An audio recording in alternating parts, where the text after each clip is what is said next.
السلام علیکم ورحمۃ اللہ وبرکاتہ۔ نحمده ونصلی علی رسولہ الکریم، اما بعد فاعوذ باللہ من الشیطان الرجیم، بسم اللہ الرحمن الرحیم، رب اشرح لی صدری ویسر لی امری واحلل عقدۃ من لسانی یفقہوا قولی۔ وَإِذَا سَأَلَكَ عِبَادِي عَنِّي فَإِنِّي قَرِيبٌ أُجِيبُ دَعْوَةَ الدَّاعِ إِذَا دَعَانِ فَلْيَسْتَجِيبُوا لِي وَلْيُؤْمِنُوا بِي لَعَلَّهُمْ يَرْشُدُونَ۔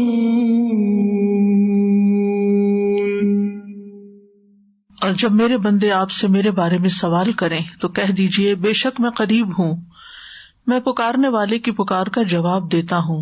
جب وہ مجھے پکارے تو ان کو چاہیے کہ وہ میرا حکم مانیں اور مجھ پر ایمان رکھیں تاکہ وہ ہدایت پائیں۔ فَاسْتَغْفِرُوهُ ثُمَّ تُوبُوا إِلَيْهِ إِنَّ رَبِّي قَرِيبٌ مُجِيبٌ۔ سو اس سے بخشش مانگو، پھر اس کی طرف پلٹ آؤ، یقیناً میرا رب قریب ہے، قبول کرنے والا ہے۔ الحمد للہ الملک القدوس السلام ذی الجلال والاکرام، ربنا تقدست اسماؤہ وعلت صفاتہ، هو کما اثنى علی نفسہ لا نحصی ثناء علیہ، لہ الحمد فی الدنیا والآخرۃ علی الدوام، احمد ربی واشکرہ علی من من بہ من الفضائل والخیرات التی نعلم والتی لا نعلم فہو ولی الانعام۔ ہر قسم کی حمد اللہ کے لیے ہے جو کہ حقیقی بادشاہ ہے، پاکیزہ ذات ہے، سلامتی دینے والا ہے، جو بڑائی اور اکرام والا ہے۔ ہمارے رب کے نام پاک ہیں، اس کی صفات بلند ہیں، اس کی ذات ویسی ہی ہے جیسا کہ اس نے خود اپنی ذات کی تعریف بیان کی ہے۔ ہم اس کی تعریف کی طاقت نہیں رکھتے، اسی کے لیے دنیا اور آخرت میں ہر قسم کی ہمیشہ ہمیشہ کی حمد ہے۔ میں اپنے رب کی حمد اور شکر ادا کرتا ہوں اس بات پر جو اس نے ہم پر مہربانی اور خیرات کا احسان فرمایا، ان بھلائیوں کا احسان فرمایا جن کو ہم جانتے ہیں اور جن کو ہم نہیں جانتے۔ وہ فضل اور مہربانی اور انعام کرنے کا مالک ہے۔ اللہم صلی علی محمد وعلی آل محمد کما صلیت علی ابراہیم وعلی آل ابراہیم انک حمید مجید۔ اللہم بارک علی محمد وعلی آل محمد کما بارکت علی ابراہیم وعلی آل ابراہیم انک حمید مجید۔ آج ہم قیامت کے دن کی آسانی کی دعائیں پڑھیں گے۔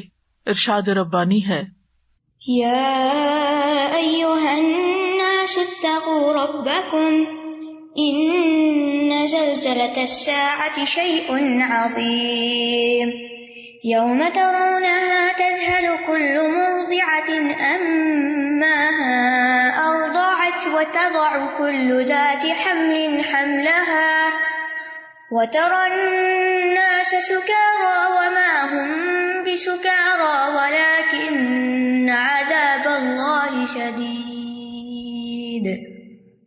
اے لوگو اپنے رب سے ڈرو، بے شک قیامت کا زلزلہ بہت بڑی چیز ہے۔ جس دن تم دیکھو گے کہ ہر دودھ پلانے والی اپنے اس بچے سے جسے وہ دودھ پلا رہی تھی غافل ہو جائے گی، اور ہر حمل والی اپنا حمل گرا دے گی، اور آپ لوگوں کو دیکھیں گے کہ وہ نشہ میں ہیں، حالانکہ وہ نشہ میں نہیں ہوں گے، لیکن اللہ کا عذاب بھی بہت سخت ہوگا۔ ان آیات میں قیامت کے دن کی ہولناکی کا بیان ہے۔ قیامت کا ایک تعارف کرایا گیا ہے، وہ دن جس دنیا میں ہم رہتے ہیں، جس دنیا کو ہم دیکھتے ہیں، ہر چیز تہس نہس ہو جائے گی۔ ہم سب جانتے ہیں کہ دنیا کی یہ زندگی عارضی ہے، ٹیمپرری ہے، چند دن کی ہے، اور اس کا انجام زوال ہے، فنا ہے، اسے ختم ہونا ہے، اور اصل زندگی اس کے بعد شروع ہوگی جس کو کوئی زوال نہیں، جسے کبھی ختم نہیں ہونا۔ اس دنیا کو اللہ نے امتحان گاہ بنایا ہے، اور اس کے بعد نتیجے کا دن ہے جو قیامت کا دن ہے. اس دن انسان کو اپنے رب سے ملاقات کرنی ہے، اور وہ دن ہوگا جس دن انسان کو اس کے اعمال کا جو اس نے اس دنیا میں کیے پورا بدلہ دے دیا جائے گا. سورۃ انشقاق میں اللہ تعالیٰ فرماتے ہیں یا ایھا الانسان انک کادح الی ربک کدحا فملاقیہ، اے انسان بے شک تو مشقت کرتے کرتے اپنے رب کی طرف جانے والا ہے، پھر اس سے ملنے والا ہے. یعنی دنیا میں ایک مشکل کے بعد دوسری کے بعد تیسری، امتحانوں سے گزرتے گزرتے ایک دن تم اپنے رب سے جا ملو گے، اور یہ ملاقات حقیقی ملاقات ہے. اور جو شخص یہ سمجھتا ہے کہ وہ رب کی طرف نہیں لوٹے گا وہ بہت بڑے دھوکے میں ہے. موت کے بارے میں تو کسی کو شک نہیں، ہر شخص یقین رکھتا ہے کہ موت آئے گی، لیکن موت کے بعد کیا ہوگا اس کے بارے میں دنیا کے انسانوں کی اکثریت غافل ہے. انہیں کچھ پتا نہیں کہ کل کیا ہونے والا ہے. لہٰذا یہ بہت ضروری ہے کہ ہم خود بھی جانیں اور دوسروں تک بھی اس پیغام کو پہنچائیں، انسانیت کو اس کے انجام سے باخبر کریں کہ وہ ایک ایسے دن میں اپنے رب سے ملاقات کرنے والے ہیں جس دن سب کا حساب کتاب ہوگا. اللہ سبحانہ وتعالیٰ فرماتے ہیں افحسبتم انما خلقناکم عبثا وانکم الینا لا ترجعون، کیا تم نے یہ سمجھ لیا کہ ہم نے تمہیں بے مقصد پیدا کیا ہے اور تم ہماری طرف واپس نہیں لوٹائے جاؤ گے؟ یعنی تم نے یہ کیسے گمان کر لیا کہ تمہاری واپسی اللہ کی طرف نہیں ہے؟ تمہارے پاس اس کا کیا پروف ہے، کیا دلیل ہے؟ تو بہرحال یہ تو ایک حقیقت ہے کہ قیامت کو آنا ہے. اللہ تعالیٰ نے قیامت کے دن کی قسم کھا کر قیامت کے وقوع پر یقین دہانی کرائی ہے. لا اقسم بیوم القیامہ، نہیں میں قسم کھاتا ہوں قیامت کے دن کی. اور کس بات پر قسم کھائی گئی ہے؟ کہ قیامت کا دن آئے گا. وہ دن ہے جس میں رب کی طرف لوٹنا ہوگا. وہ ایک کٹھن دن ہے جیسا کہ یہاں بتایا جا رہا ہے، ایک مشکل ترین دن ہے جس کا آغاز سور پھونکنے سے ہوگا اور پھر شدید زلزلے سے. یہ زلزلہ زمین پر بھی ہوگا، پہاڑوں پر، سمندروں میں، درختوں، عمارتوں، ہر چیز کو مٹا دینے والا ہوگا، اور زمین ایک چٹیل میدان کی طرح ہو جائے گی. جو لوگ اس دن اس سارے منظر کو اپنی آنکھوں سے دیکھیں گے وہ ان کی برداشت سے باہر ہوگا. شدید خوف اور دہشت کے مارے ان کی آنکھیں پتھرا جائیں گی، دل کانپ رہے ہوں گے. مائیں اپنے بچوں کو دودھ پلانا بھول جائیں گی، حاملہ عورتوں کے حمل ساقط ہو جائیں گے، ہر آدمی اپنا ہوش کھو بیٹھے گا. یوں لگے گا جیسے انہوں نے کوئی ایسی چیز پی رکھی ہے کہ جس سے ان کے ہوش مارے گئے ہیں. تو فرمایا یا ایھا الناس اتقوا ربکم، اے لوگو اپنے رب سے ڈرو. وہ رب جس نے تمہیں پیدا کیا، جس نے تمہیں اپنی طرف سے دی ہوئی نعمتوں کے ساتھ تمہاری پرورش کی، جس کی طرف تم واپس جانے والے ہو. اور اصل تقویٰ اور اصل رب کا ڈر یہی ہے کہ رب کی مرضی کے مطابق پھر یہ زندگی بسر کی جائے، اپنے فرائض کو ادا کیا جائے، گناہوں سے بچا جائے. بعض لوگ صرف فرائض ادا کر لیتے ہیں لیکن اللہ تعالیٰ کی منع کردہ چیزوں سے منع نہیں ہوتے، یعنی گناہوں سے باز نہیں آتے، حرام چیزوں سے باز نہیں آتے. تو یہ تقویٰ نہیں. تقویٰ میں دونوں چیزیں پائی جاتی ہیں، اطاعت بھی اور نافرمانی سے بچنا بھی. ان زلزلۃ الساعۃ شیء عظیم، بے شک قیامت کا زلزلہ بہت بڑی چیز ہے. یعنی اگر کوئی شخص تقویٰ اختیار نہیں کرتا اللہ کا تو اسے اس دن سے ڈرنا چاہیے اور اپنے اعمال کی اصلاح کر لینی چاہیے، کیونکہ وہ شدید زلزلہ آگے آنے والا ہے. زلزلہ کا لفظ عربی زبان میں بہت زیادہ حرکت دینے کو اور بار بار تکرار کے ساتھ اور شدت کے ساتھ ہلانے کو کہتے ہیں. اور زلزلہ چیزوں کو ان کی جگہوں سے ہٹا دیتا ہے، ہلا دیتا ہے، ان کے مرکز سے الگ کر دیتا ہے. تو یہاں زلزلۃ الساعہ کی بات کی جا رہی ہے کہ ساعہ کا زلزلہ، ساعہ کہتے ہیں قیامت کو، یعنی قیامت کا زلزلہ جو ہے وہ بہت بڑی چیز ہے، اور یہ اس دن کے واقع ہونے کا آغاز ہوگا، ابتدا ہوگی. اور جب اللہ تعالیٰ کسی چیز کو عظیم کہہ دیتے ہیں تو وہ واقعی عظیم ہوتی ہے. ان زلزلۃ الساعۃ شیء عظیم، یعنی اللہ سبحانہ تعالیٰ کے الفاظ میں یہ بہت بڑی چیز ہے جس کی ہولناکی کا کوئی اندازہ نہیں کر سکتا. دنیا میں جب کبھی اگر آپ کو ایکسپیرینس ہوا ہو زلزلے کا تو چند سیکنڈ کے زلزلے کی بھی اتنی دہشت ہوتی ہے کہ زلزلہ تو ختم ہو جاتا ہے لیکن دل کا زلزلہ ختم نہیں ہوتا. دل دھڑکتے رہتے ہیں زور زور سے، اور خوف کے مارے، دہشت کے مارے پلپیٹیشن تیز ہو جاتی ہے. اور یہ زلزلہ تو اس وقت تک ختم ہی نہیں ہوگا جب تک کہ قیامت واقع نہیں ہو چکے گی. پہاڑ پھٹ کر ریزہ ریزہ نہیں ہو جائیں گے، اور پھر وہ صرف پھٹیں گے ہی نہیں، ٹوٹیں گے ہی نہیں، بلکہ اتنا شدید زلزلہ ہوگا کہ پہاڑوں کو ریت میں بدل دے گا. کثیبا مہیلا ہو جائے گا، بھربھری ریت کے ٹیلوں کی طرح ہو جائیں گے، اور پھر غبار بن کر رنگین روئی کی طرح اڑ جائیں گے. آسمان پھٹ جائے گا، چاند اور سورج بے نور ہو جائیں گے، ستارے بکھر جائیں گے، اور ایسا خوف ہوگا کہ بچے بھی بوڑھے ہو جائیں گے، بچوں کو بوڑھا کر دے گا. یوم یجعل الولدان شیبا، جیسے سورۃ المزمل میں آتا ہے. سورۃ واقعہ میں آتا ہے وحملت الارض والجبال فدکتا دکتا واحدہ فیومئذ وقعت الواقعہ. زمین اور پہاڑ اٹھا لیے جائیں گے، پھر دونوں ایک ہی چوٹ میں خوب ریزہ ریزہ کر دیے جائیں گے، تو اس دن واقع ہونے والی یعنی قیامت واقع ہو جائے گی. اور یہاں فرمایا یوم ترونہا تذہل کل مرضعۃ عما ارضعت، اس دن ہر دودھ پلانے والی اپنے دودھ پیتے بچے کو بھول جائے گی. تذہل، ذہول انسان کی وہ کیفیت ہوتی ہے جس میں اس کو کوئی پتہ نہیں ہوتا وہ کہاں ہے، یعنی ایک طرح سے بے ہوشی کی کیفیت، اور انسان کی عقل کھو جاتی ہے. اور ذہول اس بھلانے کو کہتے ہیں جسے بھولنا نہیں چاہیے، یعنی ماں کسی بھی حال میں اپنے بچے کو نہیں بھولتی کہ کہیں بچے کو لے گئی اور وہاں اس کو چھوڑ کے آ گئی ہو، یا کسی بھی اعتبار سے اس کے کان ہر وقت، اس کی نگاہیں ہر وقت بچے کا پیچھا کر رہی ہوتی ہیں. لیکن یہ قیامت کا زلزلہ ایسی چیز ہوگی کہ جس میں وہ اپنے بچے کو بھی بھول جائے گی، اور یہ ایسی غفلت ہوگی جس میں خوف اور دہشت بھی ہوگا. عربی زبان میں دودھ پلانے والی عورت کو مرضع کہتے ہیں، ہاں کے بغیر، اور مرضعہ اس عورت کو کہتے ہیں جس وقت وہ دودھ پلا رہی ہوتی، پلانے کی حالت، یعنی جس وقت بچہ دودھ پی رہا ہوتا ہے تو اس ماں کو مرضعہ کہتے ہیں. اور اگر ویسے کوئی عورت نرسنگ کر رہی ہو تو وہ مرضع کہلاتی ہے، کیونکہ عربی زبان میں وہ صفات جو صرف عورتوں کے لیے ہیں ان کے ساتھ تا نہیں لگائی جاتی، جیسے حامل، مرضع، حائض. یہ اردو میں حائضہ بنا دیتے ہیں، یہ پھر لیکن جس وقت وہ اس کام میں مشغول ہے تو اس کی وجہ سے اس کو مرضعہ کہا گیا ہے.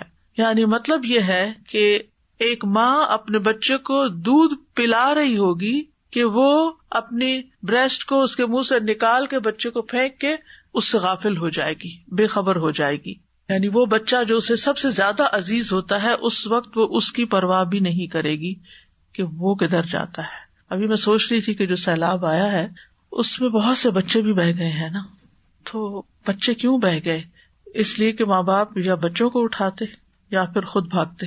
تو جب ایسی تکلیفیں اور ایسی آزمائشیں آتی ہیں تو انسان کو جب اپنی جان کی پڑ جاتی ہے تو پھر وہ ہر چیز بھول جاتا ہے. یہ تو دنیا کی مصیبتیں ہیں نا، جن میں انسان اپنے پیاروں کو بھول گیا وقتی طور پر، چاہے بعد میں کتنی بھی ریگریٹس ہوں یا کتنی بھی پریشانیاں ہوں.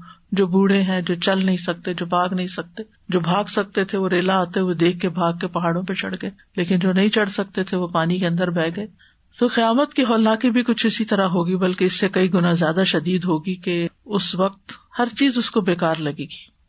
اور آپ دیکھیے کہ انسان اگر غور کرے تو جتنا کچھ بھی انسان کے پاس اس دنیا میں ہے وہ اصل میں اس کا ہے نہیں، اس کا بس وہی ہے جو اس کی ضرورت کا ہے، جس کو وہ استعمال کر رہا ہے، باقی اس کا نہیں ہے. وہ کوئی اور استعمال کر لیتا ہے اس وقت، یا آئندہ اس کے مرنے کے بعد استعمال کر لے گا. اور بعض اوقات انسان اپنی زندگی میں ان پریشانیوں کا شکار رہتا ہے، میرے پاس گھر نہیں، میرے پاس گاڑی نہیں، میرے پاس فلاں چیز نہیں، میرے پاس فلاں چیز نہیں. ٹھیک ہے، انسان کے پاس ضرورت کی چیزیں ہونی چاہیے، لیکن بہت سے لوگ ہیں جن کے پاس 2 وقت کا کھانا بھی نہیں. تو اگر انسان ان سے اپنی کیفیت کو کمپیئر کرے تو بہت اچھے حال میں ہے. تو جو ملا ہے اس پر شکر کم کرتے ہیں، اور جو نہیں ہے اس پر پریشانی کا اظہار زیادہ کرتے ہیں. لیکن ہر روز کوئی نہ کوئی واقعہ، کوئی نہ کوئی کہانی ایسی سنتے ہیں کہ انسان کو دنیا کی حقیقت سمجھ آتی ہے لیکن آ کر بھی نہیں آتی. ریسنٹلی کوئی واقعہ مجھے بتا رہا تھا کہ ایک شخص نے شادی کی، اس سے بچے ہوئے، پھر اس نے دوسری شادی کی تو پہلے بیوی بچے کہیں چلے گئے اور مڑ کے رابطہ نہیں کیا. اب یہ خود بھی فوت ہو گیا، دوسری بیوی بھی فوت ہو گئی. اب جو بچہ ہے اس کے پاس ساری پراپرٹی آ گئی. اب وہ سوچتا ہے کہ وہ میرے بہن بھائی دوسرے جو تھے ان کا بھی حصہ بنتا ہے، لیکن ان کی کوئی خبر نہیں کہ کہاں ہے. پھر ہوا یہ کہ اس شخص نے اپنی ایک پراپرٹی بیچی تھی، جس کے ہاتھ بیچی وہ بھی فوت ہو گیا، لیکن وہ ابھی ٹرانسفر نہیں ہوئی تھی اس کے نام، وہ فوت ہو گیا. اب وہ پراپرٹی بھی اس شخص کے پاس آ گئی. اب یہ 2 مسئلوں میں گھرا ہوا ہے کہ مجھے اس کا کیا کرنا ہے. تو میں یہ سوچ رہی تھی کہ جنہوں نے بنائی ہوگی انہوں نے کیسی کیسی محنت کی ہوگی. اور جب بھی کوئی انسان مکان خریدتا ہے یا پراپرٹی خریدتا ہے یا کوئی بھی ایسی چیز تو کیا کیا سوچ کے خریدتا ہے. اور اپنی فکر کے بعد یا اپنی فکر کے ساتھ ہی اپنی اولادوں کی فکر ہوتی ہے، ان کا کچھ بن جائے، اور اپنا پیٹ کاٹ کر بھی ان کو دے رہا ہوتا ہے. لیکن اگر انسان سوچے تو یہ سب کچھ انسان دوسروں کے لیے چھوڑ کر چلا جاتا ہے، اور بعض اوقات تو حلال کا ہوتا ہے اور بعض اوقات حرام کا بھی جمع کر رہا ہوتا ہے اپنی جان کی قیمت لگا کر.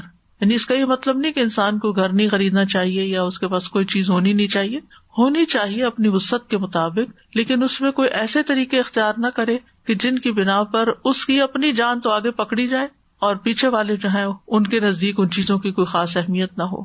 تو بہرحال انسان اس دن دنیا کے سونے چاندی کو یاد نہیں کرے گا، اپنی کسی پراپرٹی کو یاد نہیں کرے گا، اپنی پیاری سے پیاری چیز کو یاد نہیں کرے گا. صرف اور صرف اس کو فکر ہوگی کہ میں اپنے ساتھ کیا لایا ہوں، میرا زاد راہ کیا ہے، میرا عمل کیا ہے جس پر میرا سروائیول ہو. کیونکہ آخرت میں تو صرف ایک ہی چیز دیکھی جائے گی اور وہ عمل ہے، اور اسی میں ہم سب سے پیچھے رہتے ہیں. وہ چیزیں جو ہمیں کل کام آنی ہے آج اپنے ہاتھ سے دے کر وہ ہم بھول جاتے ہیں. وَتَدَعُ كُلُّ ذَاتِ حَمْلٍ حَمْلَهَا، جہاں دودھ پلانے والی دودھ پیتے بچے سے غافل ہوگی وہاں حاملہ عورتیں اپنے حمل گرا دیں گی، یعنی ابارٹ ہو جائیں گے. یعنی اتنی شدت ہوگی، اتنا ہول ہوگا، اتنا خوف ہوگا، اتنی گھبراہٹ ہوگی کہ عورت حمل کو سنبھال نہ سکے گی.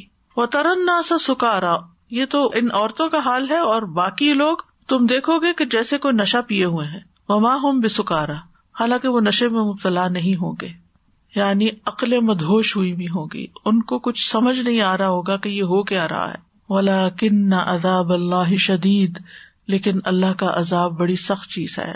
یعنی کہ یہ اللہ کا عذاب ہی ہوگا ایک طرح سے، جس کی وجہ سے انسان کی عقل ماری جائے گی، دل خالی ہو جائیں گے، گھبراہٹ کے مارے دل اچھل کر حلق میں آ رہے ہوں گے، آنکھیں خوف کے مارے پتھرا رہی ہوں گی، اور اب کوئی باپ بیٹے کے کام نہیں آئے گا اور بیٹا باپ کے کام نہیں آئے گا، کوئی کسی کو نہیں پوچھے گا. اور حساب کے وقت بھی لوگوں کی یہی حالت ہو رہی ہوگی. تو ان آیات سے یہ پتہ چلتا ہے کہ قیامت کا آنا برحق ہے، یقینی طور پر آئے گی، کیونکہ اللہ تعالیٰ نے خود اس کی خبر دی ہے. سورۃ القیامہ میں بھی آتا ہے لا اقسم بیوم القیامہ ولا اقسم بالنفس اللوامہ ایحسب الانسان ان لن نجمع عظامہ بلا قادرین علی ان نسوی بنانا. نہیں میں قیامت کے دن کی قسم کھاتا ہوں، اور نہیں میں بہت ملامت کرنے والے نفس کی قسم کھاتا ہوں. کیا انسان گمان کرتا ہے کہ بے شک ہم کبھی اس کی ہڈیاں اکٹھی نہیں کریں گے؟ کیوں نہیں، ہم انہیں اکٹھا کریں گے، اس حال میں کہ ہم قادر ہیں کہ اس کی انگلیوں کے پورے درست کر کے بنا دیں. یعنی انسان سمجھتا ہے کہ اللہ تعالیٰ مٹی سے دوبارہ انسان کیسے بنائے گا، ہم تو انگلیاں بھی ان کے نشانوں کے ساتھ دوبارہ بنا دیں گے. نبی صلی اللہ علیہ وسلم کو قیامت کی اتنی فکر ہوتی تھی کہ بعض اوقات رات کو اٹھ کر لوگوں کو خبردار کرتے تھے. ابی ابن کعب کہتے ہیں جب رات کا تہائی حصہ گزر جاتا تو رسول اللہ صلی اللہ علیہ وسلم اٹھ کھڑے ہوتے اور فرماتے اے لوگو اللہ کو یاد کرو، اے لوگو اللہ کو یاد کرو. آ گئی کانپنے والی، اور اس کے بعد زلزلے کا ایک اور جھٹکا آ پڑے گا. آ گئی موت اپنی سختیوں کے ساتھ. جاءت الراجفۃ تتبعها الرادفۃ جاء الموت بما فیہ. تو قیامت کے آنے میں کوئی دیر نہیں ہوگی، کچھ مشکل نہیں ہوگی. آنکھ جھپکنے کی دیر میں قیامت آ جائے گی. اور پھر یہ کہ اللہ تعالیٰ نے اس کا وقت بھی کسی کو نہیں بتایا کہ وہ کب آئے گی، اس لیے انسان کو اس کے لیے ہمیشہ تیار رہنا چاہیے. سورۃ النحل میں آتا ہے وَلِلَّهِ غَيْبُ السَّمَاوَاتِ وَالْأَرْضِ وَمَا أَمْرُ السَّاعَةِ إِلَّا كَلَمْحِ الْبَصَرِ أَوْ هُوَ أَقْرَبُ إِنَّ اللَّهَ عَلَى كُلِّ شَيْءٍ قَدِيرٌ. اور آسمانوں اور زمین کا غیب اللہ ہی کے پاس ہے، اور قیامت کا معاملہ نہیں مگر آنکھ کے جھپکنے کی طرح یا اس سے بھی زیادہ قریب تر. بے شک اللہ ہر چیز پر پوری طرح قادر ہے. جب دنیا کا خاتمہ ہوگا اور قیامت کا آغاز ہوگا تو اس دنیا میں کیا کیا تبدیلیاں آئیں گی. قرآن مجید کی روشنی میں ہم دیکھتے ہیں کہ سب سے پہلے زمین اور آسمان میں تبدیلی ہو جائے گی. یہ زمین ایسی زمین نہیں رہے گی، یہ آسمان ایسا آسمان نہیں رہے گا. یعنی زمین اور آسمان تبدیل ہو جائیں گے. یوم تبدل الارض غیر الارض والسماوات وبرزوا للہ الواحد القہار. جس دن یہ زمین اور زمین سے بدل دی جائے گی اور سب آسمان بھی، اور لوگ اللہ کے سامنے پیش ہوں گے جو اکیلا ہے، بڑا ہی زبردست ہے. یعنی اتنی بڑے پیمانے پہ تبدیلی جو ہے، جس زمین پہ انسان پاؤں رکھ کے کھڑا ہے اور جو آسمان اس کی نگاہیں دیکھتی ہیں، یہی بدل جائیں گے. تو پھر آپ سوچئے کہ جو چیزیں ہماری پوزیشن میں ہیں یا جو ہماری امنگیں اور آرزویں اور امیدیں ہیں، پھر ان کا کیا ہوگا. کیونکہ اس کے بعد تو اب حساب کتاب ہوگا، دوبارہ اٹھایا جائے گا. پلسرات ہوگا، میزان ہوگا، حوض کوثر ہوگا، ان سب پر ہمارا کیا حال ہوگا، اور پھر سب سے بڑھ کر جہنم کی ہولناکیاں کیا ہوں گی، اور یہ سب انسان کو اپنی نگاہوں سے دیکھنا ہوگا، اس کو ایکسپیرئنس کرنا ہوگا. وہ دن زمین اور آسمان پر بہت بھاری دن ہوگا. قرآن مجید میں آتا ہے کہ ثقلت فی السماوات والارض لا تأتیکم الا بغتۃ، کہ وہ آسمانوں اور زمین پر بہت بھاری وقت ہوگا، یعنی وہ بھی اس کی شدت کو محسوس کر رہے ہوں گے اور یہ تمہارے پاس اچانک آ جائے گی. پھر ایک اور جگہ پر آتا ہے کہ یہ بڑا تلخ دن ہوگا. بل الساعۃ موعدہم والساعۃ ادھیٰ وامر، بلکہ قیامت ان کے وعدے کا وقت ہے اور قیامت زیادہ بڑی مصیبت اور زیادہ کڑوی ہے، یعنی اس کی ایک بٹرنس ہوگی. پھر آسمان کے بارے میں آتا ہے کہ آسمان لرز رہا ہوگا، یعنی زمین پہ تو زلزلہ ہوگا ہی، آسمان بھی کانپ رہا ہوگا. یوم تمور السماء مورا، جس دن آسمان لرزے گا، سخت لرزنا، پھر وہ پھٹ جائے گا، پہلے لرزے گا پھر پھٹ جائے گا. اذا السماء انفطرت، اور آسمان پر جو چیزیں ہیں ان کا حال کیا ہوگا. اذا الشمس کورت، جب سورج لپیٹ دیا جائے گا. واذا النجوم انکدرت، جب ستارے بے نور ہو جائیں گے. واذا الجبال سیرت، اور جب پہاڑ چلا دیے جائیں گے. واذا العشار عطلت، اور جب 10 ماہ کی حاملہ اونٹنیاں بیکار چھوڑ دی جائیں گی. واذا الوحوش حشرت، اور جب جنگلی جانور اکٹھے کیے جائیں گے. واذا النفوس زوجت، اور جب جانیں ملا دی جائیں گی، یعنی روح اور جسم کو باہم ملا دیا جائے گا. پھر اسی طرح زمین اور پہاڑ باہم ٹکرا جائیں گے اور ایک ہی چوٹ میں ریزہ ریزہ کر دیے جائیں گے. وحملت الارض والجبال فدکتا دکتا واحدا، سور پھونک دیا جائے گا. ونفخ فی الصور فصعق من فی السماوات ومن فی الارض الا من شاء اللہ، اور سور میں پھونکا جائے گا تو جو لوگ آسمانوں میں اور جو زمین میں ہوں گے مر کر گر جائیں گے. زمین کے انسان اور آسمانوں کے فرشتے سبھی مر جائیں گے، یعنی فرشتوں پر بھی موت آئے گی. یعنی یہ قیامت صرف انسانوں کے لیے نہیں ہے.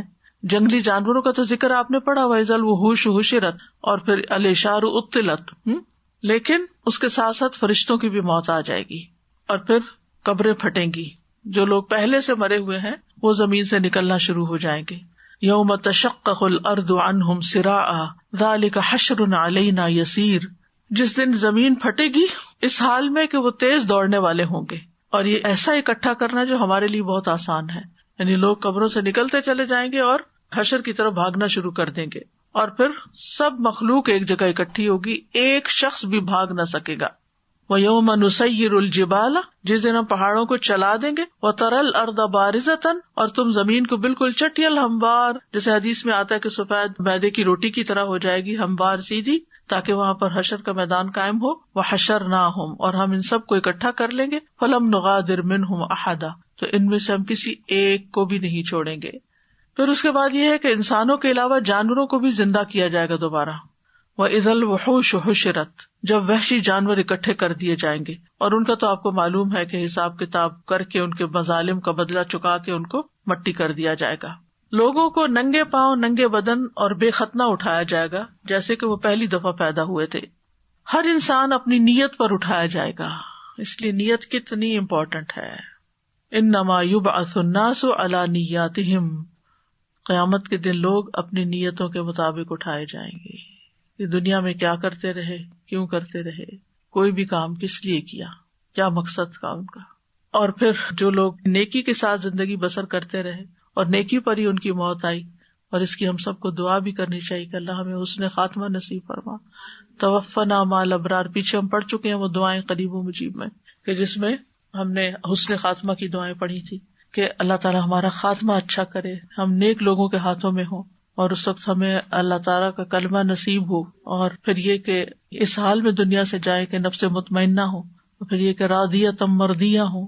تو بہرحال یہ کسی بھی انسان کی بہت بڑی خوش قسمتی ہے کہ انسان جب دنیا سے جائے تو سکون کے ساتھ جائے، اور جب انسان نیکی کے کام کے ساتھ دنیا سے رخصت ہوگا تو پھر اسی کے ساتھ اٹھے گا.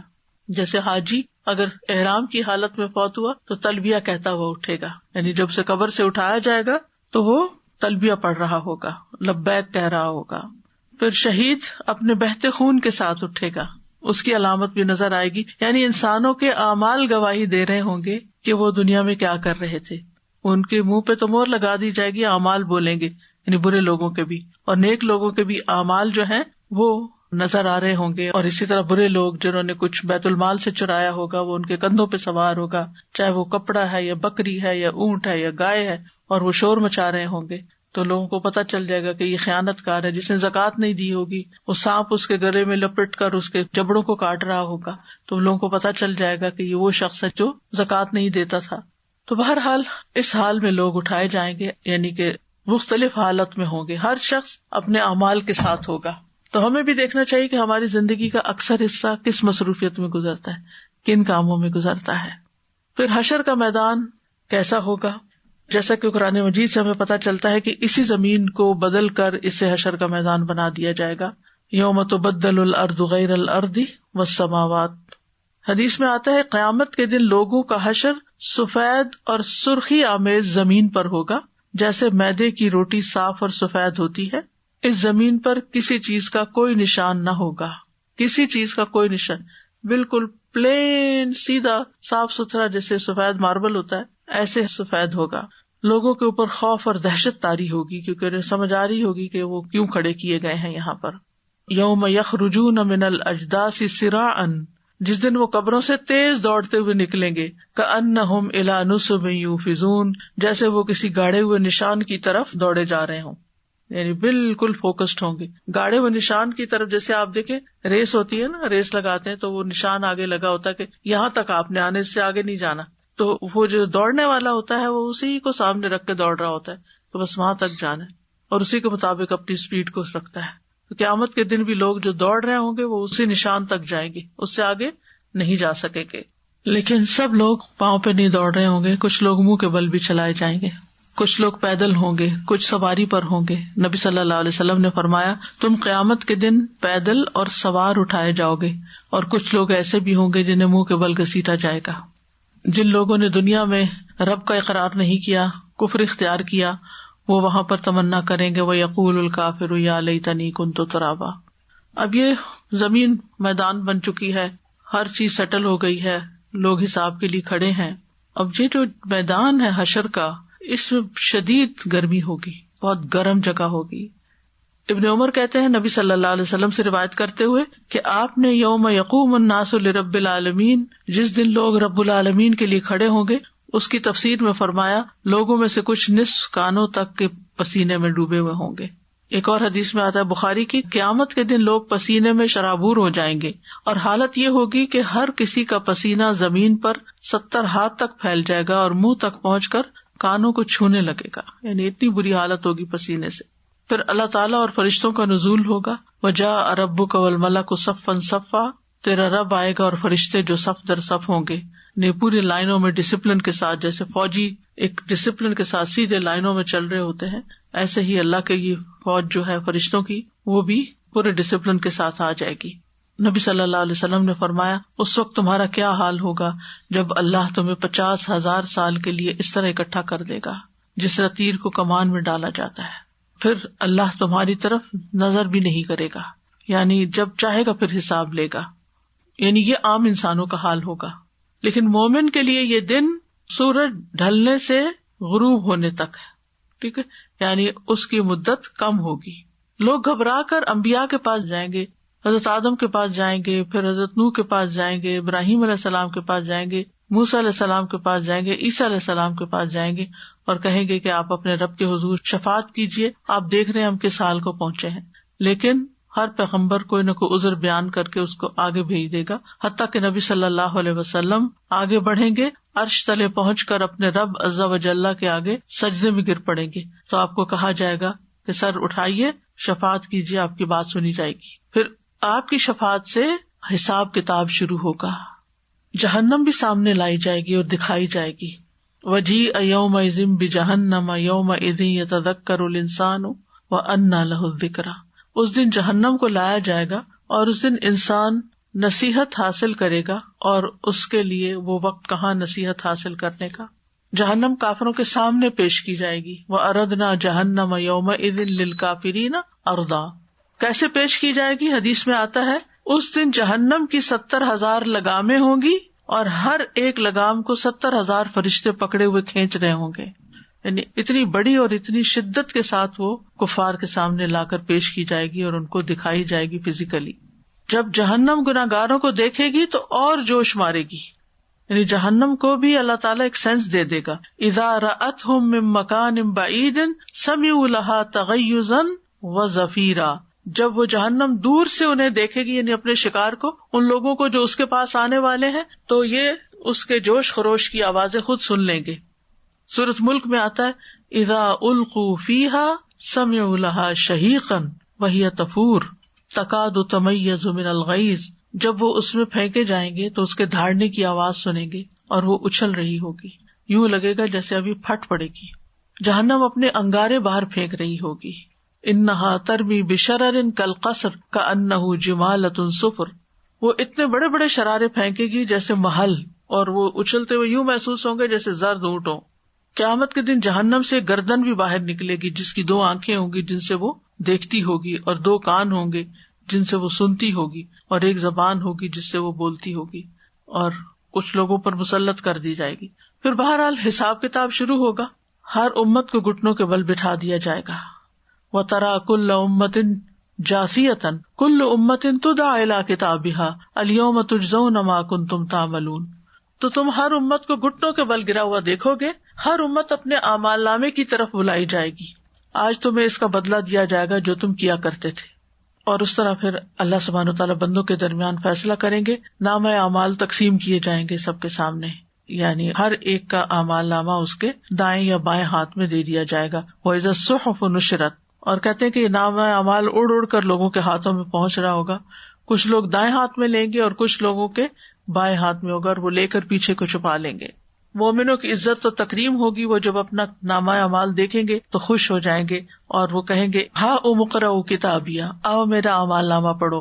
انی ظننت انی ملاق حسابیہ، مجھے یقین تھا کہ میرا حساب ہونے والا ہے. یعنی یہ سب دیکھا جائے گا. آپ دیکھیں جو چیز ڈسپلے ہوتی ہے آپ اس کو کس طرح بناتے ہیں، اس کی ایک ایک نوک پلک سنوارتے ہیں. یعنی اگر آپ کو وہ کپڑے پہننے ہو جو سب دیکھنے والے ہیں، جیسے دلہن کے کپڑے ہوتے ہیں، کچھ ایک ایک کریز، ایک ایک بل، ایک ایک چیز، اس کی اسٹائل، ہر چیز فکس کی جاتی ہے تاکہ کوئی چیز خراب نہ لگے. تو اگر ہمیں یہ یقین ہو کہ ہمارے سارے اعمال سامنے آ جائیں گے تو ہم ایک ایک عمل کو خوبصورت بنا کے کریں کہ یہ سب دیکھیں گے. دنیا میں دکھاوے کا بڑا شوق ہوتا ہے کہ لوگ دیکھیں میں کتنی نیک ہوں. مومن کا یہ شوق قیامت کے دن پورا ہو جائے گا. سب کے سامنے اس کا اعمال نامہ جب آئے گا اور وہاں وہ دکھاوا نہیں ہوگا. تو یہاں دکھانے کی بجائے وہاں کی فکر کرنی چاہیے کہ اس دن میرا حال کیا ہوگا، میں کیسی کتاب پکڑے ہوئے ہوں گا. سورۃ اسراء میں آتا ہے وَكُلَّ إِنسَانٍ أَلْزَمْنَاهُ طَائِرَهُ فِي عُنُقِهِ وَنُخْرِجُ لَهُ يَوْمَ الْقِيَامَةِ كِتَابًا يَلْقَاهُ مَنشُورًا اقرأ كِتَابَكَ كَفَىٰ بِنَفْسِكَ الْيَوْمَ عَلَيْكَ حَسِيبًا. اور ہر انسان کو ہم نے اس کا نصیب اس کی گردن میں لازم کر دیا ہے، اور قیامت کے دن ہم اس کے لیے ایک کتاب نکالیں گے جسے وہ کھلی ہوئی پائے گا. کہا جائے گا پڑھو اپنی کتاب، آج تم اپنے اوپر خود ہی حساب لینے کے لیے کافی ہو. تو نامہ اعمال میں ہر چھوٹی بڑی چیز لکھی ہوگی. انسان کہے گا ما لہذا الکتاب لا یغادر صغیرۃ ولا کبیرۃ الا احصاها، اس کتاب کو کیا اس نے ہر چھوٹی اور بڑی بات لکھ لی، چھوٹی نیکیاں بھی بڑی نیکیاں بھی، وہ نیکیاں جو دکھا کے کرتے ہیں وہ بھی جو چھپا کے، کسی کو نہیں پتا.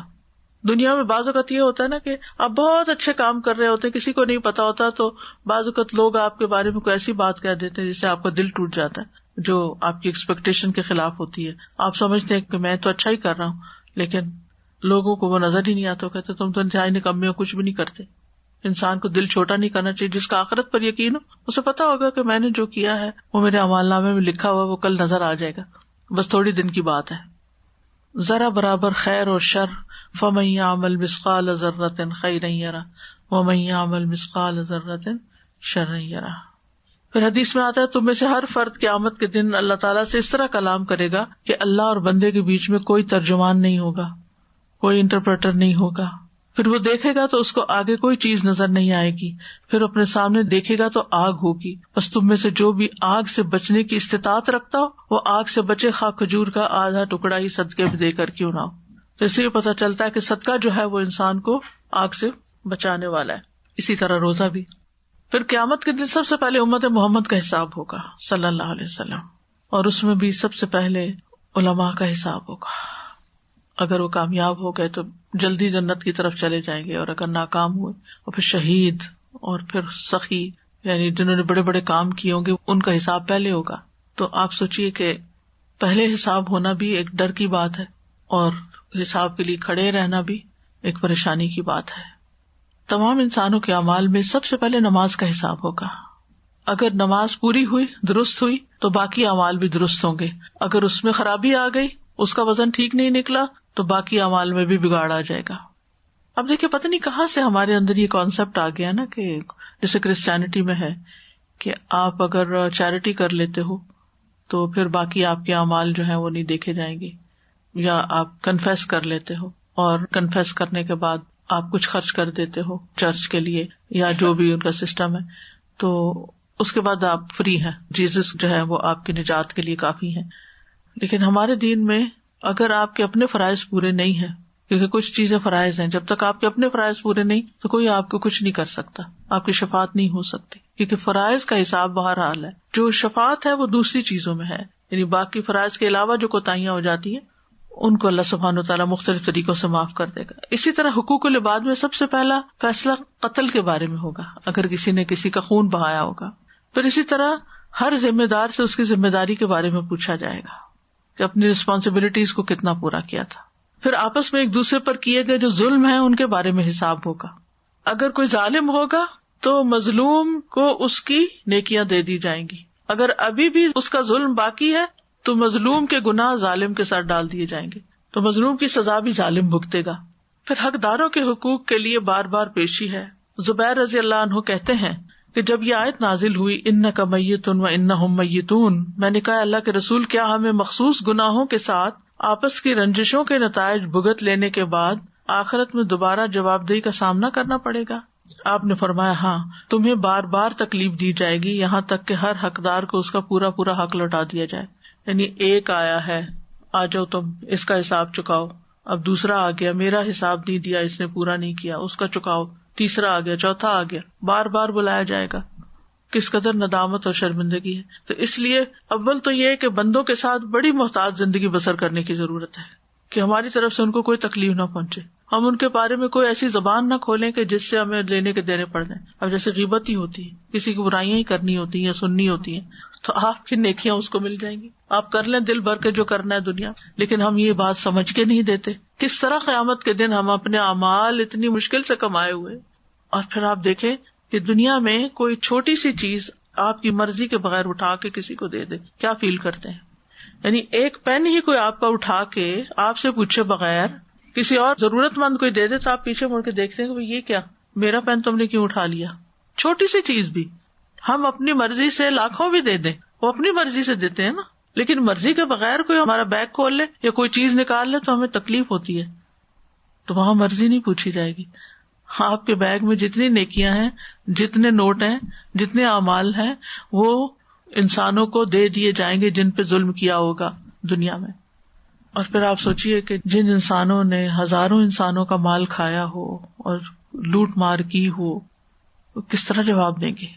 حقوق اللہ جو ہے وہ معاف ہو جاتے ہیں، لیکن بندوں کے حقوق جب تک بندے معاف نہیں کرے تو معاف نہیں ہوتے. اور پھر یہ بات صرف انسانوں کے درمیان نہیں، جانوروں کے بیچ میں بھی ہوگی. نبی صلی اللہ علیہ وسلم نے فرمایا قیامت کے دن تم لوگوں سے حقداروں کے حقوق ادا کروائے جائیں گے، یہاں تک کہ بغیر سینگ والی بکری کا بدلہ سینگ والی بکری سے لیا جائے گا. یعنی جانوروں کے بھی حقوق آپس میں دلوائے جائیں گے. ایک درہم کا بھی حساب ہوگا. رسول اللہ صلی اللہ علیہ وسلم نے فرمایا جس کی موت ایسی حالت میں آئے کہ اس کے ذمہ ایک اشرفی یا ایک درہم بھی ہو تو اس کی ادائیگی اس کی نیکیوں سے کی جائے گی، کیونکہ وہاں درہم و دینار نہیں ہوں گے، وہاں کرنسی کوئی نہیں، بس نیکیاں ہیں جو دینی پڑیں گی. تو اس لیے انسان دنیا میں سوچ رکھے کس کا لینا دینا ہے اور کسی بدنامی سے نہ ڈرے.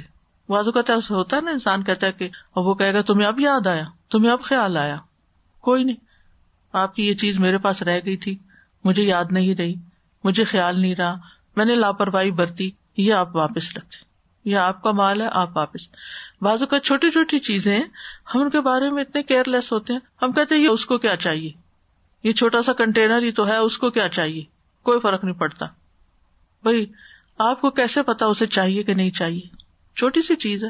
تو دنیا میں کسی کا مال، کسی کی عزت، آبرو اس کی اجازت کے بغیر اس پہ ہاتھ نہیں ڈال سکتے. نان نفقہ نہیں بیوی کا دیتے, مہر نہیں دیتے, بیوی شوہر کے حقوق نہیں دیتی, یعنی کوئی ایک مسئلہ ہے. یعنی ایسی نفسیات ہوگی کہ انسانوں کو دکھ دے کے مزہ آتا ہے.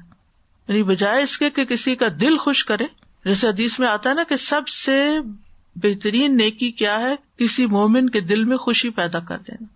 اس کی ہمیں فکر نہیں ہوتی کہ کسی کو خوش کرے, کہ کوئی ایسا طریقہ سوچیں, کوئی ایسا سامان کریں کہ گھر والوں کو خوش کر دیں. بعض اوقات آپ دیکھیں کہ گھر والے چھوٹی چھوٹی چیزوں پر ہی آپ کے خوش ہو جاتے ہیں. آپ کھلا پلا رہے ہوتے ہیں, ان کو سرو کر رہے ہوتے ہیں, اسمائل کر کے ہی کر دیں, ان کا دل بھی خوش ہو جائے. جب آپ اٹھا کے برتن رکھ رہے ہوتے ہیں, اور یہ رکھ تو رہے ہی ہیں, احسان جتا رہے ہیں نا, حالانکہ یہی موقع تھا کہ آپ اسمائل کر کے یہی کام کر لیتے, آپ دل خوش کر لیتے, اور اس نیت کے ساتھ دل خوش کرتے کہ یہ اللہ کے ہاں بہت بڑی نیکی ہے اور کل کام آئے گی, کل کے لیے کر رہی ہوں, کل کے لیے. بہرحال امت کا مفلس ترین شخص وہ ہوگا جس کے پاس ڈھیروں نیکیاں ہوں گی, نماز, زکوٰۃ, روزہ, سب کچھ, لیکن کسی کو گالی دی ہوگی, کسی پہ تہمت لگائی ہوگی, کسی کا مال کھایا ہوگا, کسی کا خون بہایا ہوگا, کسی کو مارا ہوگا, تو اس کی نیکیوں میں سے اس کو دے دیا جائے گا. یعنی اس ظالم کی نیکیوں میں سے مظلوموں کو دے دیا جائے گا. اگر نیکیاں ختم ہوں گی تو مظلوم کے گناہ ظالم پہ ڈال دیے جائیں گے, اور پھر اس کو آگ میں ڈال دیا جائے گا. یہ امت محمد صلی اللہ علیہ وسلم کا مفلس شخص ہے, یہ کسی کافر مشرک کی بات نہیں ہو رہی.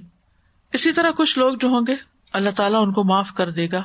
سوچتے ہو وہ کون خوش قسمت ہوں گے. ہو سکتا ہے وہ لوگ جو دنیا میں لوگوں کو معاف کرتے رہتے ہیں.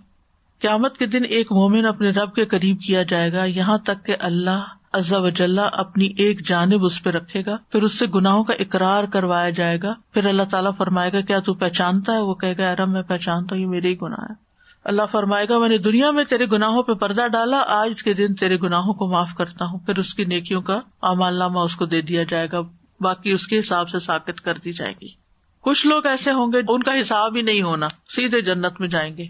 یہ کون خوش قسمت ہوں گے جو دنیا میں لوگوں کے ساتھ ہر وقت حساب کتاب نہیں کرتے رہتے. یعنی اور بھی ایمان, عمل صالح, باقی چیزیں بھی, لیکن کچھ ایسے خوش قسمت لوگ ہوتے ہیں نا, کیونکہ کل بدلہ ہے نا, اعمال کا بدلہ ہے, ریورس ہو جائے گا. یعنی یوم الدین ہے نا, یعنی جو آج ہاں آپ کر رہے ہیں نا, کل ویسا ہی آپ کے ساتھ ہونے والا ہے. آپ دوسروں کو معاف کر دیتے ہیں, آپ کو بھی معاف کر دیا جائے گا. آپ دوسروں کے دل خوش کرتے ہیں, آپ کو بھی خوش کر دیا جائے گا. آپ دوسروں کے ساتھ بھلا کرتے ہیں, آپ کے ساتھ بھی بھلائی ہو جائے گی. دوسروں کی پردہ پوشی کرتے ہیں, دوسروں کی عزت کی حفاظت کرتے ہیں, دوسروں کی مصیبتوں میں کام آتے ہیں, دوسروں کی ضروریات پوری کرتے ہیں, یہ ساری چیزیں کل آپ کے اعمال نامے میں ریفلیکٹ ہوں گی, اور اس کے مطابق آپ کے ساتھ عمل کیا جائے گا. کسی بہرے کو سنوا دینا, کسی کو راہ دکھا دینا, چھوٹی سی بات کسی کو بتا کے اس کا مسئلہ حل کر دینا, یہ ساری چیزیں قیامت کے دن کے مسائل حل کر دیں گی. پھر شفاعت ہوگی. جنت کے دروازے کے پاس ہی مقام محمود ہے. سلمان رضی اللہ عنہ کہتے ہیں کہ قیامت کے دن سورج کو 10 سال کی گرمی دے دی جائے گی, پھر اسے لوگوں کے سروں کے قریب کر دیا جائے گا. پھر لوگ نبی صلی اللہ علیہ وسلم کے پاس آئیں گے اور وہ کہیں گے اے اللہ کے نبی, آپ کی ذات وہ ہے کہ اللہ نے آپ کو فتح عطا کی, اللہ نے آپ کے اگلے پچھلے گناہ معاف کر دیے, آپ بخوبی دیکھ رہے ہیں کہ ہم لوگ کس حال میں, اتنی گرمی, بس آپ ہمارے لیے رب سے سفارش کر دیجئے. آپ فرمائیں گے میں تمہارا ساتھی ہوں. چنانچہ آپ نکل کر لوگوں کے درمیان سے گزریں گے یہاں تک کہ آپ جنت کے دروازے تک پہنچ جائیں گے, اور آپ دروازے میں سونے کے کڑے کو پکڑ کر دروازہ کھٹکھٹائیں گے. تو کہا جائے گا کہ کون؟ آپ فرمائیں گے میں محمد ہوں. چنانچہ آپ کے لیے دروازہ کھول دیا جائے گا یہاں تک کہ آپ اللہ عز و جل کے سامنے کھڑے ہوں گے, سجدہ ریز ہو جائیں گے. تو آپ کو آواز دی جائے گی, آپ اپنا سر اٹھائیے, آپ کو دیا جائے گا, سفارش کیجیے, آپ کی سفارش قبول کی جائے گی. یہی مقام محمود ہے. پھر حوض کوثر ہے جس کا ذکر انا اعطیناک کل کوثر میں آتا ہے. نبی صلی اللہ علیہ وسلم سے ملاقات حوض کوثر پر ہوگی. اس سے پہلے حساب کتاب ہوگا, اللہ سبحانہ تعالیٰ سے ملاقات ہوگی. آپ صلی اللہ علیہ وسلم نے فرمایا میں تم سے پہلے جا کر حوض کوثر پر پانی کا انتظام کرنے والا ہوں. حدیث میں آتا ہے کوثر جنت کی ایک نہر ہوگی جس کے دونوں کنارے سونے کے ہوں گے, اس کا پانی موتیوں پر بہتا ہوگا, یعنی زمین کے اوپر موتیوں کی شکل میں سنگریزے ہوں گے. اس کا پانی دودھ سے زیادہ سفید اور شہد سے زیادہ شیریں ہوگا. جو اس کا ایک گھونٹ بھی پی لے گا وہ کبھی پیاسا نہ ہوگا, اور اس کے چہرے کا رنگ کبھی سیاہ نہ ہوگا. یعنی اس کا ایک گھونٹ پانی کا اتنا فائدے کا ہوگا. لیکن کچھ لوگ وہاں سے محروم کر دیے جائیں گے, اور وہ کون ہوں گے؟ جو دین میں بدعات ایجاد کرتے ہیں, نئی نئی باتیں اپنے پاس سے ایجاد کرتے ہیں. پھر پل صراط ہوگا, یہ استرے کی دھار سے یا تلوار کی دھار سے زیادہ تیز دھار ہوگا, اور بال سے زیادہ باریک ہوگا. اس کے دونوں طرف لوہے کی کنڈیاں ہوں گی، پلسرات کے دونوں طرف لوہے کے آنکڑے ہوں گے، جیسے کرین ہوتی ہے پکڑنے والی. اور جس آدمی کے بارے میں حکم ہوگا اس کو پکڑ لیا جائے گا، بیچ میں وہ آگے نہیں جائے گا.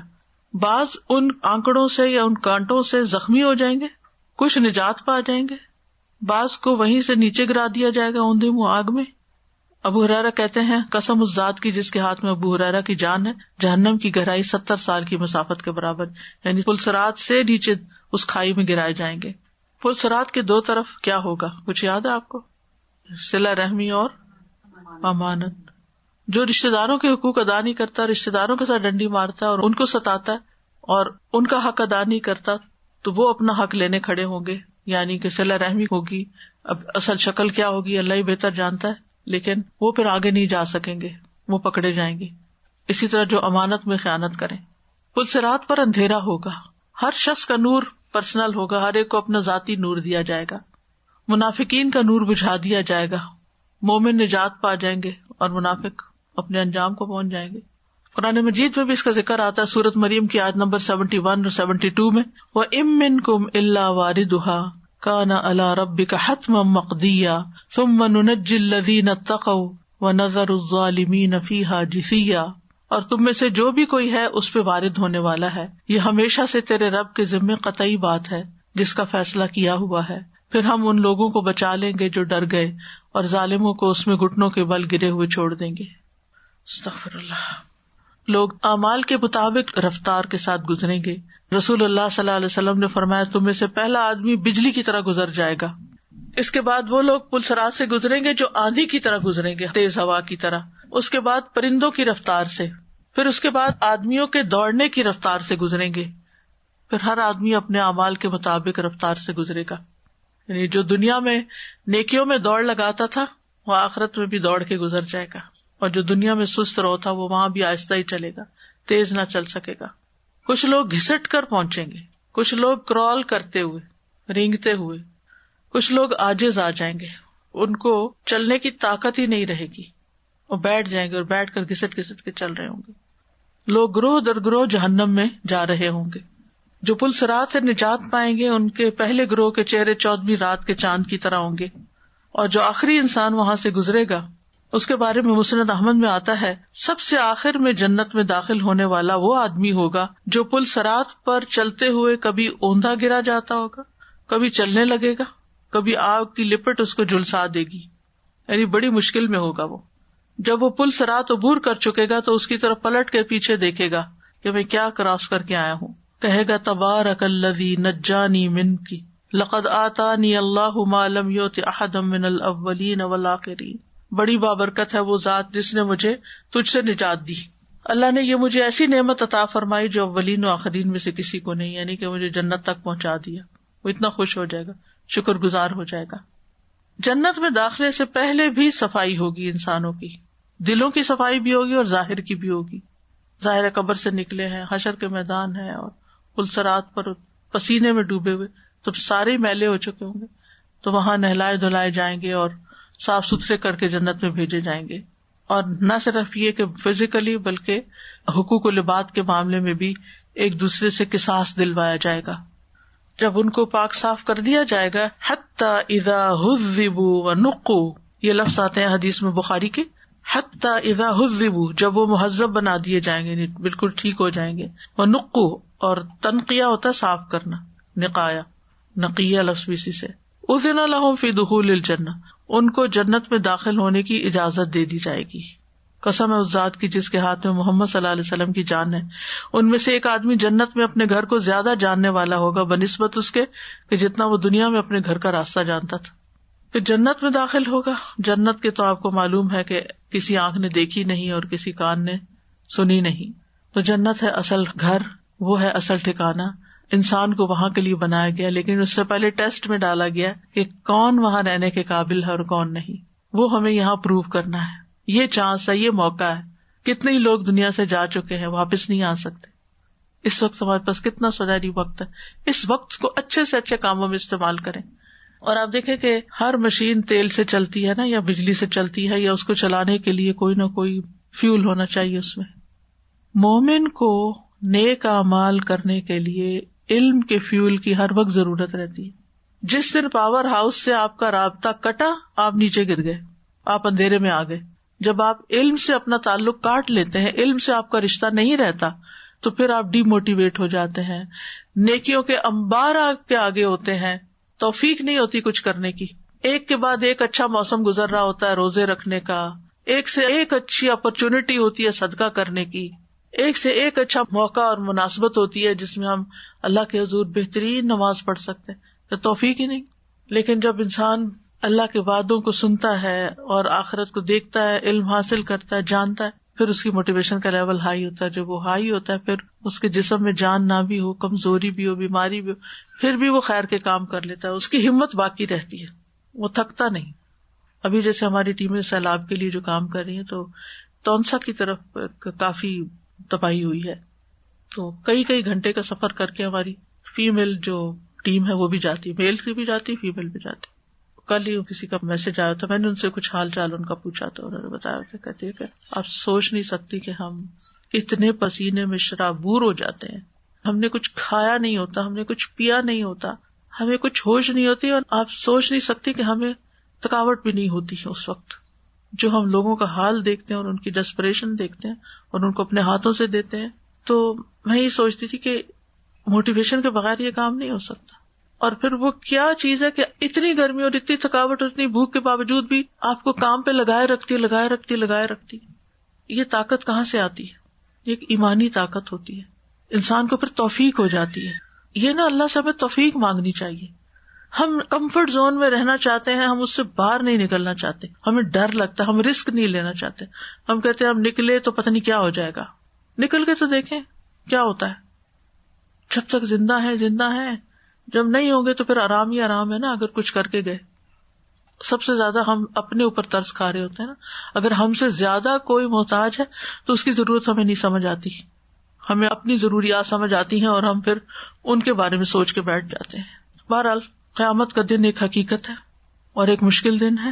اس کی آسانی کے لیے دعائیں مانگنی چاہیے اور اس کے لیے ہمیں سنجیدگی کے ساتھ سوچنا چاہیے. وَلْتَنْظُرْ نَفْسٌ مَا قَدَّمَتْ لِغَدٍ. ہر شخص کو دیکھنا چاہیے اس نے کل کے لیے کیا کر رکھا، کیا تیاری کی ہے. میری کل کے لیے، موت کے بعد کے لیے میرے پاس کیا سامان ہے، کیا اکٹھا کیا میں نے اور کتنا ہے. کافی ہے؟ سفر تو بڑا طویل ہے، وہ جتنا بھی ہو تھوڑا ہے. تو پہلی دعا ہے ربنا آتنا فی الدنیا حسنۃ وفی الآخرۃ حسنۃ وقنا عذاب النار. اے ہمارے رب، ہمیں دنیا میں بھی بھلائی عطا فرما اور آخرت میں بھی بھلائی عطا فرما اور ہمیں آگ کے عذاب سے بچا لے. یہ دعا سب سے زیادہ جامع اور کامل دعا ہے جو آخرت کی مصیبتوں کے لیے فائدہ دیتی ہے. اس کو تمام دعاؤں پہ ترجیح دینی چاہیے، ٹاپ پہ رکھنا چاہیے اور اس کو پڑھنا نہ بھولیں. نبی صلی اللہ علیہ وسلم کی ان دعاؤں میں سے جو آپ کثرت سے پڑھتے تھے اور اس کی ترغیب بھی دیتے تھے. اللہ ہمیں توفیق دے دے، کیونکہ جب ہم مانگتے ہیں نا تو پھر اللہ سبحانہ وتعالیٰ ہمیں نیکیوں کی بھی توفیق دیتا ہے. حسنہ میں سبھی کچھ آ جاتا ہے، یعنی نعمتیں بھی آتی ہیں اور نیکیوں کی توفیق بھی آتی ہے. نفع مند علم اور عمل صالح سب کچھ آ جاتا ہے. اور آخرت کی بھلائیوں میں سے تو پھر رب کی رضا اور رب کے چہرے کا دیدار اور جنت اور نیک اعمال کا وزن باری ہونا، دائیں ہاتھ میں نامہ اعمال دیا جانا، قبر اور حشر اور آگ کی سزاؤں سے بچ جانا، اللہ تعالیٰ کا قرب حاصل کرنا، اور پھر اسی طرح وقنا عذاب النار. یہ خاص طور پر الگ طور پہ بتائی گئی حسنہ کے بعد، یعنی ان اعمال سے ہماری حفاظت ہو جو آگ میں لے جانے کا سبب ہے اور ان اعمال کی توفیق ہو جو آگ سے نکلنے کا سبب ہے، بچنے کا سبب ہے. پھر ہے ربنا اغفر لی ولوالدی وللمؤمنین یوم یقوم الحساب. یہ بھی بہت زبردست دعا ہے. اے ہمارے رب، مجھے بھی بخش دے، میرے ماں باپ کو بھی اور ایمان والوں کو بھی جس دن حساب کتاب قائم ہوگا. یہ ابراہیم علیہ السلام کی دعا ہے. ابن کثیر کہتے ہیں ہر دعا مانگنے والے کو چاہیے کہ وہ اپنے لیے، اپنے والدین کے لیے اور اپنی اولاد کے لیے دعا کرے. ہر انسان کو یہ کرنا چاہیے. پھر ہے ربنا اتمم لنا نورنا واغفر لنا انک علی کل شیء قدیر. اے ہمارے رب، ہمارے لیے ہمارا نور پورا کر دے اور ہمیں بخش دے، یقیناً تو ہر چیز پر خوب قادر ہے. یعنی یہ نور ہمارا قائم اور جاری رہے یہاں تک کہ جنت میں پہنچ جائیں. خاص طور پر پل صراط سے بچانے کی، اندھیرے سے بچانے کی. پھر قیامت کی رسوائی سے بچنے کی دعا ہے، ربنا وآتنا ما وعدتنا علی رسلک ولا تخزنا یوم القیامہ انک لا تخلف المیعاد. اے ہمارے رب، تو ہمیں عطا کر جس کا تو نے اپنے رسولوں کی زمانی ہم سے وعدہ کیا ہے، اور ہمیں قیامت کے دن رسوا نہ کرنا، بے شک تو وعدے کی خلاف ورزی نہیں کرتا. پھر اللہم انی اسألک العافیۃ فی الدنیا والآخرہ، دنیا میں بھی عافیت کہ ہر طرح کی مصیبتوں، آزمائشوں، سختیوں، تکلیفوں سے جو دنیا میں بندے کو نقصان دیتی ہیں، اللہ ہمیں ان سے بچا لے، اور آخرت میں عافیت کہ وہاں کی ہر طرح کی ہولناکیوں سے، حشر کی، قبر کی اور پل صراط کی اور جہنم کی، ان سب سے ہمیں نجات عطا کر.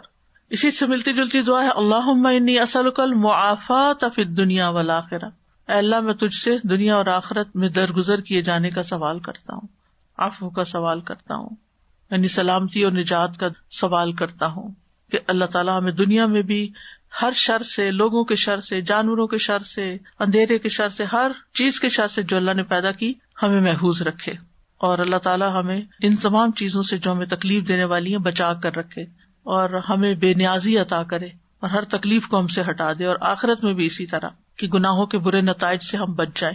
پھر ہے اللہم انی اعوذ بک من ضیق الدنیا و ضیق یوم القیامہ، اے اللہ میں تیری پناہ مانگتا ہوں دنیا کی تنگی سے اور قیامت کے دن کی تنگی سے.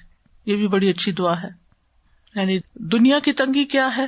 جیسے انسان کے دل کا تنگ ہونا، بخل ہونا، دل کی گھبراہٹ، غم، پریشانی، ہارٹ کی، سینے کی کنسٹرکشن، کیونکہ یہ چیزیں انسان کو عبادت سے دور کر دیتی ہیں. جب انسان کے اوپر ایک ڈپریشن سا ہوتا ہے، ایک اداسی سی ہوتی ہے، تو اس کی عقل ماری جاتی ہے. غم کی حالت میں انسان کو یاد ہی نہیں رہتا اس نے کیا کیا کام کرنے تھے. جب آپ ایکٹیو ہوتے ہیں، نشیط ہوتے ہیں، تو آپ کہتے ہیں میں یہ بھی کر لوں، یہ بھی کر لوں. ایسے ایسے آئیڈیاز آپ کو آنے لگتے ہیں کہ آپ کہاں سے کہاں پہنچ جاتے ہیں. اور اگر آپ غمگین ہوتے ہیں تو سب چھوڑ کے کپڑا لپیٹ کے لیٹ جاتے ہیں، اپنی بھی ہوش نہیں ہوتی. تو اس لیے غموں سے پناہ مانگنی چاہیے، دنیا کی تنگی سے. پھر اسی طرح رزق کی تنگی ہو یا باقی گھر کی تنگی ہو یا لوگوں سے تنگی ہو، ہر تنگی سے نجات. اور آخرت کی تنگی بھی اسی طرح، قبر کی تنگی ہے، حشر کے دن کی تنگی. پھر اللہم لا تخزنی یوم القیامہ، اللہ مجھے قیامت کے دن رسوا نہ کرنا. پھر اللہم احسن عاقبتنا فی الامور کلہا واجرنا من خزی الدنیا وعذاب الآخرہ، اے اللہ تمام معاملات میں ہمارا انجام اچھا فرما اور ہمیں دنیا کی رسوائی اور آخرت کے عذاب سے محفوظ فرما.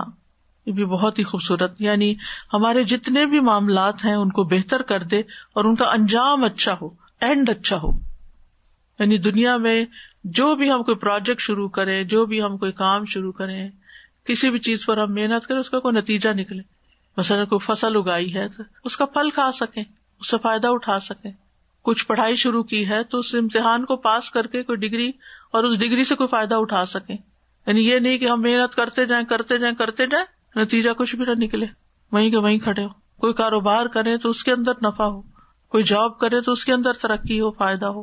یعنی کوئی بھی کام کرے، جو علم حاصل کرے اس پر عمل کرنے والے ہوں، جو غذا کھائے وہ ہمارے جسم کو لگنے والی ہو، جو دوا کھائے اس سے ہمیں شفا مل جائے اللہ کے اذن سے.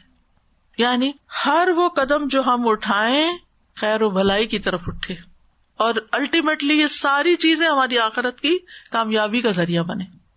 اللہم احسن عاقبتنا فی الامور کلہا، سارے معاملات اور ہر کام کا انجام اچھا اور پاکیزہ کر دے، خوبصورت کر دے، حسن خاتمہ کر دے. وَأَجِرْنَا مِنْ خِزْيِ الدُّنْيَا وَعَذَابِ الْآخِرَةِ، ہمیں دنیا کی تباہی اور ہلاکتوں سے بچا، یہاں کی مصیبتوں، اس کے دھوکے اور شر سے بچا، ذلت، حقارت، بے عزتی سے بچا، اور عذاب الآخرہ میں تو ہر طرح کے عذاب آ جاتے ہیں، ان سب سے بھی بچا. تو جو بندہ دنیا کی رسوائی اور آخرت کے عذاب سے سلامتی میں آ گیا، وہ دونوں جہانوں کی خیر و بھلائی حاصل کرنے میں کامیاب ہو گیا. وہی اصل میں کامیاب، وہی خوش قسمت ہے. پھر ہے اللہم توفنا مسلمین واحینا مسلمین والحقنا بالصالحین غیر خزایا ولا مفتونین. اے اللہ ہمیں حالت اسلام میں موت عطا فرما، حالت اسلام میں زندہ رکھ، نیک لوگوں میں شامل فرما کہ ہم رسوا نہ ہوں اور نہ ہی کسی فتنے کا شکار ہوں. یعنی موت بھی اسلام کی حالت میں آئے، زندگی بھی اسلام کی حالت میں ہو کہ تیری اطاعت پر زندہ رہیں، اور ہمیں نیک لوگوں کی صحبت نصیب ہو اور کوئی رسوائی اور فتنہ نہ ہو، دنیا میں رسوائی اور فتنے دونوں سے بچ جائیں. پھر اللہم توفنی مع الابرار ولا تخلفنی فی الاشرار والحقنی بالاخیار. اے اللہ مجھے نیکوں کے ساتھ وفات دینا، بروں میں نہ چھوڑ دینا. بعض اوقات ایسا ہوتا ہے نا کہ انسان کی عمر اتنی لمبی ہو جاتی ہے کہ سب اچھے اچھے لوگ دنیا سے چلے جاتے ہیں، اچھے ساتھی، اچھے دوست، اور جو اگلی نئی جنریشن ہے وہ ایمان بھی نہیں ہے ان کا، کوئی دین نہیں، کوئی اسلام نہیں، کوئی نماز نہیں، کوئی روزہ نہیں. اب عام طور پہ کیا ہوتا ہے کہ ایسے بزرگوں کی حالت کتنی تکلیف دہ ہوتی ہے جنہوں نے اپنی ساری زندگی عبادت میں گزاری ہوتی ہے، کہ وہ ایسی اولاد کے ہاتھوں میں آ جائے کہ جن کو کسی چیز کا پتہ ہی نہیں. تو اللہ مجھے برے لوگوں میں نہ چھوڑ دینا. وَأَلْحِقْنِي بِالْأَخْيَارِ، اور مجھے اچھے لوگوں کے ساتھ ملا دینا. یہ حضرت عمر کی دعا ہے، وہ اپنے لیے کیا کرتے تھے. پھر ہے رب اغفر لی خطیئتی یوم الدین، اے میرے رب بدلے کے دن میری خطاؤں کو معاف کر دینا. پھر اللہم قنی عذابک یوم تبعث عبادک، اے اللہ جس دن تو اپنے بندوں کو اٹھائے گا اس دن مجھے عذاب سے بچا لینا. پھر اللہم اصلح لی دینی الذی هو عصمت امری واصلح لی دنیای التی فیہا معاشی واصلح لی آخرتی التی فیہا معادی واجعل الحیاۃ زیادۃ لی فی کل خیر واجعل الموت راحۃ لی من کل شر. اے اللہ میرے دین کو درست کر دے جو میرے معاملات کا محافظ ہے، اور میری دنیا کو درست کر دے جس میں میرا رزق ہے، اور میری آخرت درست فرما دے جس میں میرا لوٹنا ہے. میری زندگی کو ہر بھلائی میں میرے لیے زیادتی کا باعث بنا دے، اور موت کو میرے لیے ہر شر سے راحت کا ذریعہ بنا دے. یعنی دنیا میں نیکیاں کرنے کی توفیق ہو جائے، رزق حلال ہو، اور مواقع حالات تیری عبادت میں مددگار ہوں. ایسی عبادت کروں جس سے تو راضی ہو جائے، گھر والوں کی اصلاح ہو، اور پھر پاکیزہ زندگی ہو، اور پھر آخرت کی اصلاح بھی ہو. اور جب تک دنیا میں زندہ رہوں علم نافع، عمل صالح کے ذریعے ہر خیر میں اضافے کا باعث بنتا رہوں. اور موت کی راحت کیا ہے کہ موت کے وقت کی سختی بھی نہ ہو، پھر قبر کی سختی نہ ہو، اور آگے بھی تکلیف نہ ہو. اور پھر آخری دعا، یہ لمبی دعا کا ایک حصہ ہے، اللہم واسألک برد العیش بعد الموت واسألک لذۃ النظر الی وجہک والشوق الی لقائک فی غیر ضراء مضرۃ ولا فتنۃ مضلۃ. اللہم زیننا بزینۃ الایمان وجعلنا ھداۃ مہتدین. اے اللہ میں تجھ سے موت کے بعد کی زندگی کی ٹھنڈک مانگتا ہوں، اور تیرے چہرے کو دیکھنے کی لذت کا سوال کرتا ہوں، اور تجھ سے ملاقات کا شوق مانگتا ہوں، بغیر اس کے کہ کسی نقصان دہ مصیبت میں پھنسوں یا کسی گمراہ کن فتنے میں پڑوں. اے اللہ ہمیں ایمان کی زینت سے مزین کر دے، اور ہمیں ہدایت یافتہ لوگوں کا رہنما بنا دے. اس میں آپ دیکھیے کہ موت کے بعد کی ٹھنڈک مانگی گئی ہے، یعنی جب روح اوپر اٹھائی جائے میری تو وہ اچھی جگہ پہنچے، مقربین کے مقام تک جائے. دنیا میں یہ ٹھنڈک کسی کو حاصل نہیں ہو سکتی، کیونکہ یہ دنیا ناکارہ اور بیکار اور تکلیفوں اور بیماریوں سے بھری ہوئی ہے. اور پھر اللہ تیرے چہرے کی تجلی نصیب ہو جس میں کوئی پردہ حائل نہ ہو. ابن قیم کہتے ہیں کہ اس دعا میں دنیا کی سب سے پاکیزہ چیز مانگی گئی ہے، وہ ہے اللہ کی ملاقات کا شوق، اور آخرت کی سب سے پاکیزہ چیز مانگی گئی ہے اللہ کا دیدار. یعنی دنیا میں ملاقات کا شوق اور آخرت میں اللہ تعالیٰ کا دیدار. اور پھر فی غیر ضراء مضرۃ، یعنی اس دنیا کی زندگی میں کوئی ایسا نقصان حاصل نہ ہو اور نہ کوئی ایسی چیز ہو جو نقصان پہنچانے والی ہو اور اللہ کے دیدار سے محروم کرنے والی ہو. کیونکہ عام طور پر کیا ہوتا ہے کہ انسان نیک کام کر رہا ہوتا ہے، بیچ میں ہی کسی فتنے کا شکار ہو جاتا ہے کہ وہ سب کچھ چھٹ جاتا ہے، حالات میں ایسی تبدیلی آ جاتی ہے. جو انسان اتنی نیکیوں میں آگے آگے جا رہا تھا اس کے راستے میں ایسی رکاوٹ آ گئی. اصل میں دیکھا جائے تو ہمارا موت کی طرف جو سفر ہے نا، یہ ایک ہرڈل ریس ہے. اس میں جگہ جگہ ہرڈلز آتے ہیں، شیطان بہکاتا ہے، نفس ہے، لوگ ہیں، ادھر سے ادھر دائیں سے بائیں لے جاتے ہیں انسان کو.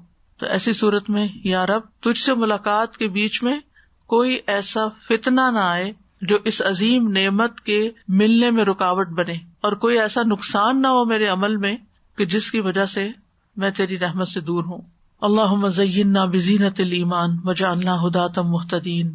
اللہ ایمان کی زینت سے ہمارے ظاہر و باطن کو خوبصورت کر دے، اور ہمیں ہدایت یافتہ لوگوں میں وجعلنا ھداۃ مہتدین، ہدایت یافتہ لوگوں میں ہدایت دینے والا بنا دے. وآخر دعوانا ان الحمد للہ رب العالمین.